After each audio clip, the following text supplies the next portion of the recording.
Plan de réarmement européen, l'Union européenne mobilise jusqu'à 800 milliards d'euros. La présidente de la Commission européenne, Ursula von der Leyen, a dévoilé un plan ambitieux destiné à réarmer l'Europe. Ce dispositif prévoit de mobiliser jusqu'à 800 milliards d'euros, incluant la possibilité d'emprunter jusqu'à 150 milliards pour moderniser les forces armées et renforcer la souveraineté stratégique des États membres. En réponse à une situation sécuritaire de plus en plus incertaine, marquée notamment par la suspension de l'aide militaire américaine à l'Ukraine, ce plan vise à redéfinir l'approche de l'Union européenne en matière de défense collective et à assurer une autonomie face aux pressions extérieures. Sommet européen d'urgence sur l'Ukraine et la défense à Bruxelles.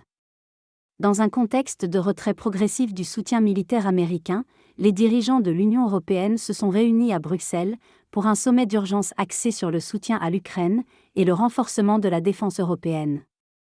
Au cœur des discussions figure le plan Rearm Europe, qui vise à intensifier les dépenses de défense et à compenser l'absence de garanties américaines.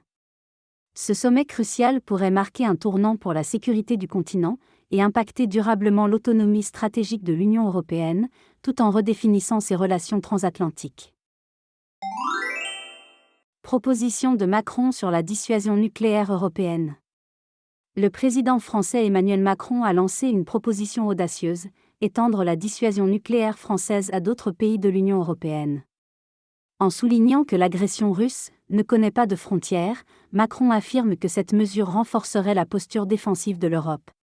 Si certains dirigeants accueillent favorablement cette initiative, comme un moyen de pallier les incertitudes liées à l'engagement américain, d'autres, notamment le chancelier allemand Olaf Scholz, expriment des réserves quant aux implications et aux risques d'une telle politique nucléaire commune.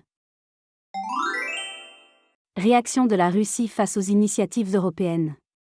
En réponse aux efforts de l'Union européenne pour renforcer sa défense et accroître son autonomie stratégique, la Russie a réagi de manière virulente. Le ministre russe des Affaires étrangères, Sergueï Lavrov, a déclaré que Moscou n'accepterait pas la présence de forces de paix européennes en Ukraine, interprétant cela comme une ingérence directe de l'OTAN dans le conflit. Qualifiant les récentes initiatives de la Commission et de Macron des « extrêmement confrontationnelles », Lavrov laisse entendre que la Russie pourrait intensifier ses opérations, ce qui risque de compliquer encore davantage les perspectives de paix dans la région. Merci d'avoir suivi notre vidéo. Si vous avez apprécié ce contenu et souhaitez rester informé des dernières actualités, pensez à cliquer sur j'aime, à partager et surtout à vous abonner à notre chaîne.